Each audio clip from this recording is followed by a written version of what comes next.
Eu sou a Ana Clara e, junto com a minha dupla Gabriel, a gente vai explicar um pouco da radiação térmica e também o experimento que a gente fez no laboratório e os resultados, claro. Então, eu vou explicar um pouco do conceito do que é a radiação térmica. Todo corpo que tem temperatura emite radiação. E como ela vem na temperatura, a gente chama de radiação térmica, né? O nome é intuitivo. Então, toda matéria que está em um estado condensado, que isso significa que seria sólido ou líquido, eles emitem um espectro contínuo de radiação. Os detalhes do espectro são praticamente dependentes do material do corpo e são mais relacionados à temperatura em si. Um detalhe que é importante ressaltar é que um corpo é uma temperatura normal, que eu chamo de temperatura normal, seria temperatura média, né, que a gente tem no dia a dia, uns 37 graus, 36, a temperatura do corpo humano. Eles emitem um espectro de radiação que está fora do campo visível, que seria o infravermelho, né, no nosso caso, mas em casos que o corpo é muito aquecido, a gente consegue ver sim, inclusive criar uma lâmpada baseada nisso. Então você esquenta um filamento muito a ponto de ele emitir radiação visível, tanto que a gente vê o filamento meio avermelhado, alaranjado, dependendo do caso. Então, a relação entre o espectro de frequência e a temperatura do corpo. Eu achei importante colocar aqui também a definição de corpo negro, que seria um corpo que absorve toda a radiação térmica incidente sobre ele e emite um espectro térmico de caráter universal. Aqui eu coloquei a lei de Stefan-Boltzmann, porque primeiro que ela é importante pensando, né, na radiação térmica e também porque a gente usa no experimento. Então, o que a gente pode ter? Que RT, né, que é igual a constante de Boltzmann vezes a temperatura a quarta. Ou seja, o que a gente já pode tirar disso é que, à medida que a temperatura T aumenta, a radiância aumenta muito, muito mesmo. E outra coisa, que o espectro se desloca para maiores frequências à medida que aumenta. O que também explica a questão da gente conseguir ver o filamento vermelho. Então, um corpo normal, uma temperatura de 37 graus, emite o infravermelho, a gente não consegue ver. À medida que a temperatura T do corpo aumenta, então o filamento esquenta muito, tipo mais de 1000 graus, ele desloca o espectro para frequências maiores e a gente consegue enxergar. Algumas aplicações práticas. Então, tudo que se relaciona assim, a resfriamento e aquecimento, a gente pode relacionar a lei de Stefan-Boltzmann. Então, eu achei aqui para resfriamento de edifícios. Então, quando eles vão fazer lá o projeto, para colocar ar, eles veem a parede que esquenta mais, ver como que emite. A determinação, esse daqui eu achei bem interessante, a determinação de temperatura de estrelas. É impossível a gente chegar lá com um termômetro e medir, né, como que a temperatura de uma estrela ou de qualquer outro astro. Então, eles veem o espectro de radiação delas e, a partir disso, eles conseguem estimar qual que é a temperatura, tanto do astro ou da estrela. Então, para energia solar também, com relação às placas solares, então elas chegam radiação nelas, elas esquentam. Então, a gente usa também para isso e testes de resistência térmica para materiais.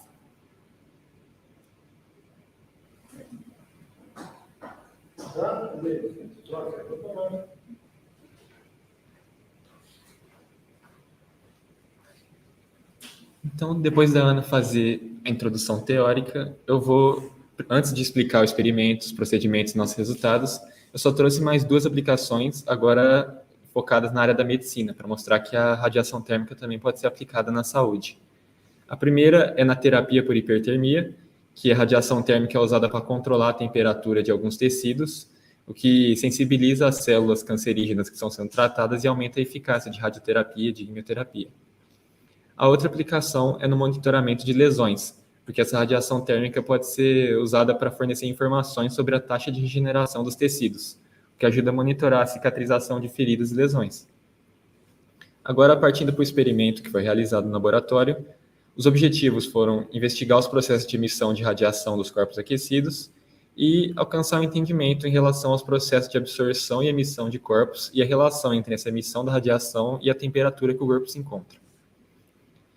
Os materiais usados foram esses: um sensor de radiação do tipo termopilha, que está aqui na pontinha, preso por uma garrinha, um voltímetro, que é usado para mostrar os valores medidos pelo sensor, um cubo de radiação térmica, que é esse aqui embaixo, um termopar digital, que é o aparelho que vai medir a temperatura de uma das faces do cubo, que está colado aqui, com o fiozinho ligado no aparelho, um potenciômetro, que vai ser usado para esquentar esse cubo, o ventilador de resfriamento, que também vai ser usado no cubo, numa das partes finais do experimento, a lâmpada de Stefan Boltzmann, que é usado no começo, que quando a gente passa uma corrente por ela, o filamento esquenta muito, e a gente consegue medir a radiância que usa no sensor, e, por fim, uma fonte de alimentação, que é usada para passar a corrente pela lâmpada.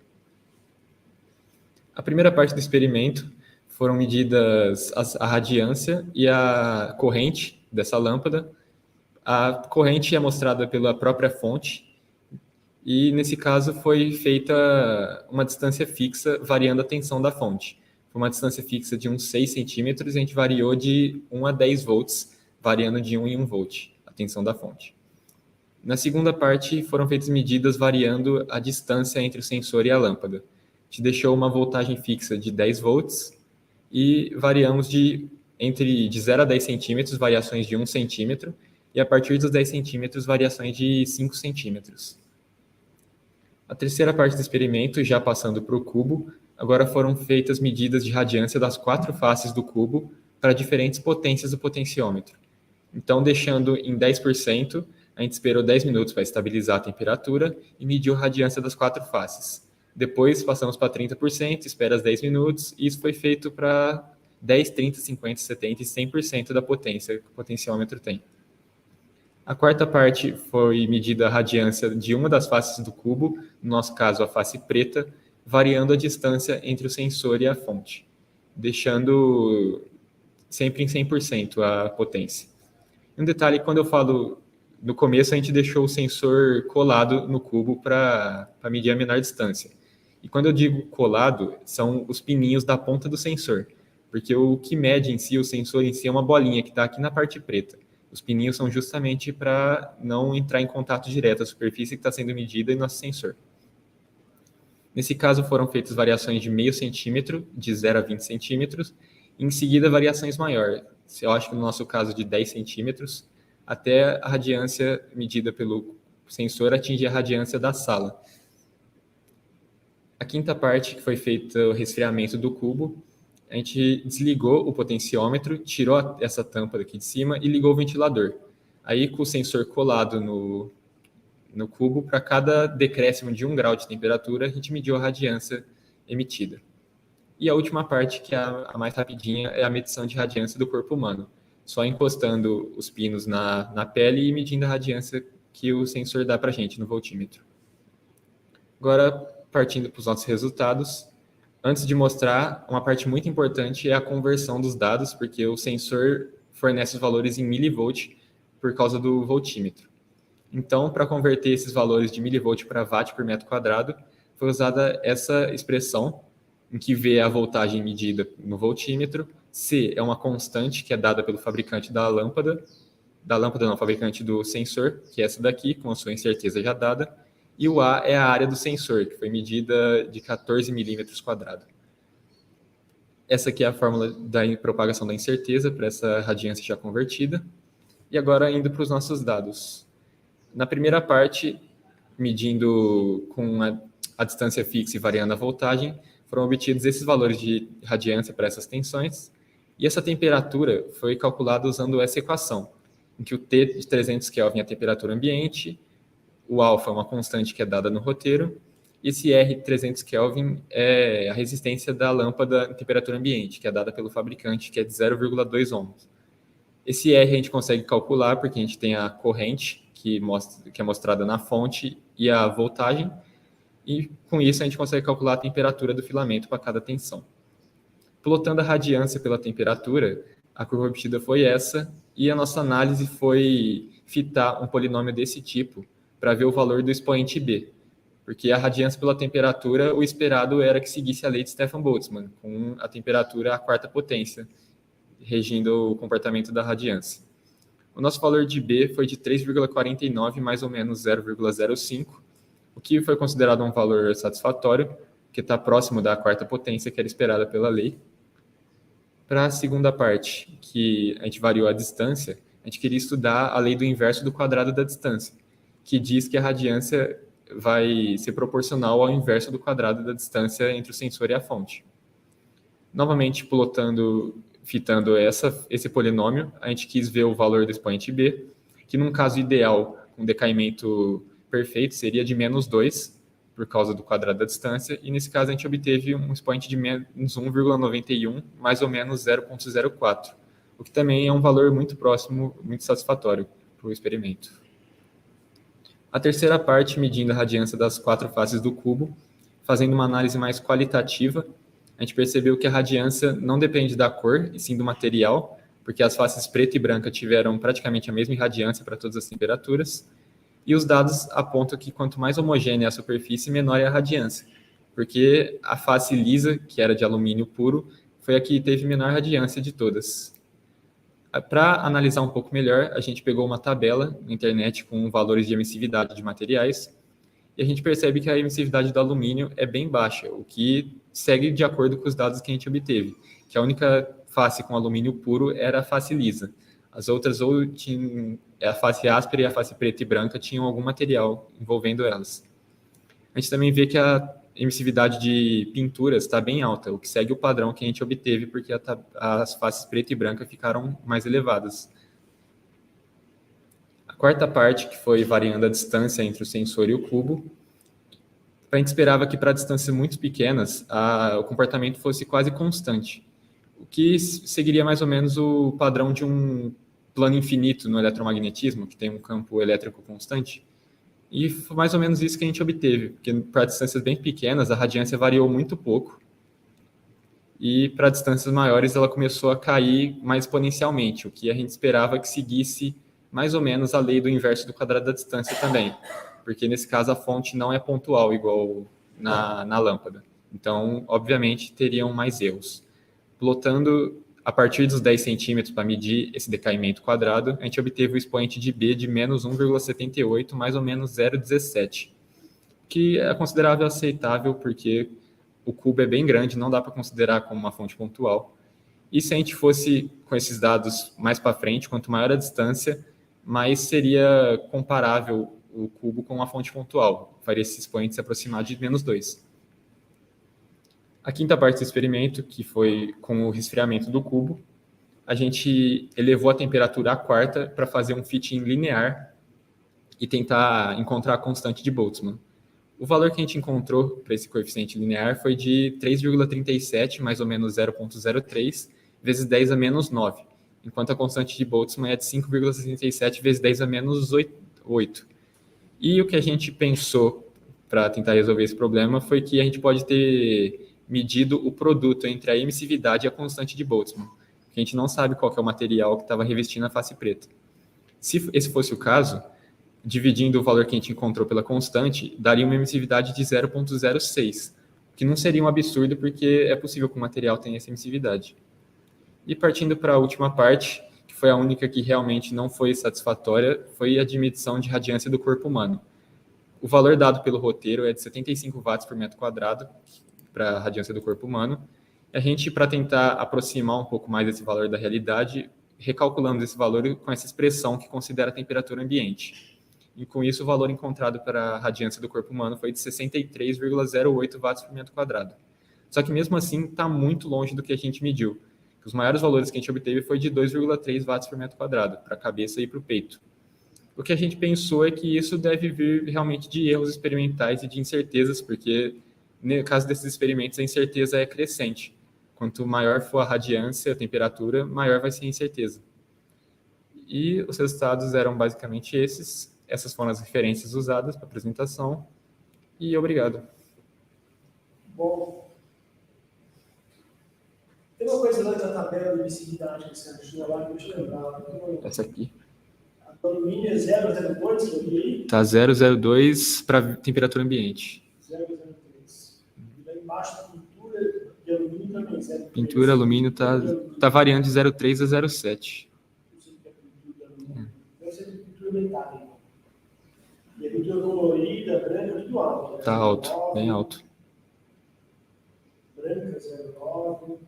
Eu não sei o que significa menos 0,9, tá? Você vê alguma coisa... Essa tabela você pegou assim como ela tá, ou você editou ela? Isso aqui foi a Ana Clara que pegou. Acho que pegou direto, né? Pegou essa tabela direto, né? A gente não editou ela, não.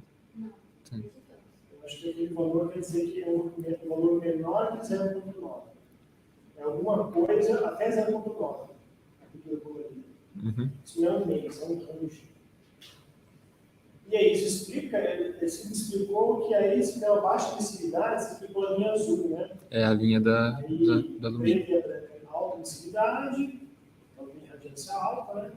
E a áspera, o que muda na áspera? A áspera devia ser igual a lisa, também do material. Eu acho que a áspera igual a lisa o material. É o que a gente...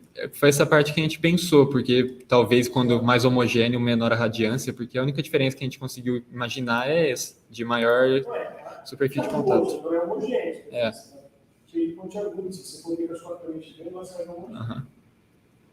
Mas por que isso faria emitir mais radiação? Talvez por uma maior superfície em área mesmo. Eu não sei se eu falei com você, mas enfim, na aula a gente fala, você passa os grupos, né? Discute com as coisas conversas. Mas é isso, você tem uma região, você vem com o seu sensor de superfície lisa, 1 centímetro quadrado, você encosta lá, você mede x centímetros quadrados. X. Na hora que você troca para a superfície rugosa, esse x não é um x. Você pode esticar isso aqui, ó, a área é muito maior. Como eu tenho iluminada, você faz toda aquela área grande, efetiva grande, né? Aquela porta, a parte bem rugosa, deixa tudo juntinho e você emite muito mais. Não mais que a preta e branca, emite mais. E passa para frente aí com uma perguntinha específica. Esse aqui? Esses gráficos tem que deixar um pouquinho melhor, hein, ó. Ficou muito alta a incerteza aqui. Se é constante, beleza, é constante. Se você quer buscar um exponencial, você tem que definir um range. Né? Parece que você definiu um range que você Eu defini de 10 a 60. Mas não ajustou, né? Ficou... Apesar do R quadrado 0,9, isso aí é por mentira, né? Porque olha como é que está o negócio falando. Então é assim, a solução qual que é o anterior desse aí? Anterior, na terceira parte aqui? Qual que é o exponencial do R2? Tá. É a parte do decaimento quadrado aqui. Você aqui. pode fazer mods. Você pode deixar mods, pode usar o coeficiente.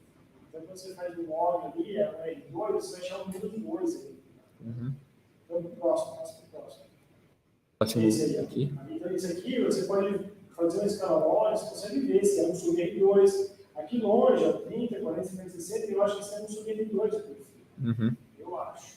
No meio do caminho, a pressão é LM, se não me engano. Eu conheço eu falo constante. Passa aqui o próximo. Agora eu tinha esquecido. Mais um. Aqui já é a parte do corpo humano. Tá vendo? O corpo humano tem 75 watts por metro quadrado. A gente produz aqui uma lâmpada de 100 watts, mais ou menos. Então a gente gasta 100 watts em calor. 100 watts. Nós temos 2 metros quadrados de área. Isso é mais ou menos igual, porque se essa parte que tem a camiseta, ela não irradia tanto como a minha pele. Então a área útil aqui não é milímetro.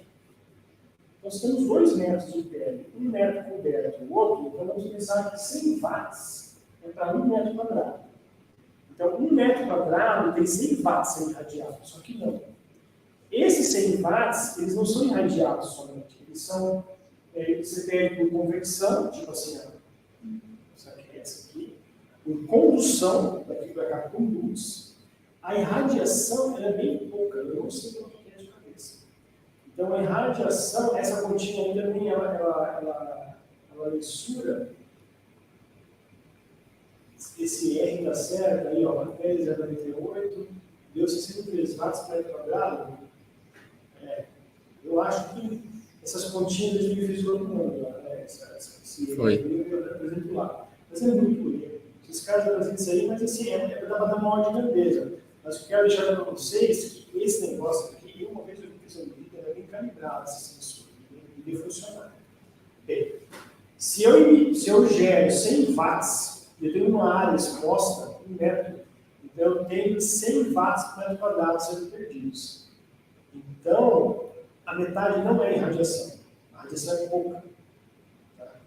Então, acho que eu chutaria 30%, 20%, seriam 20 watts metros quadrados. Uhum. Mas mesmo assim é menor, é muito pouco ainda. Deu muito pouco. E você mede milivolts, você fez essa conta certa, né? É 22 milivolts por watt, uma coisa assim. Né? Isso.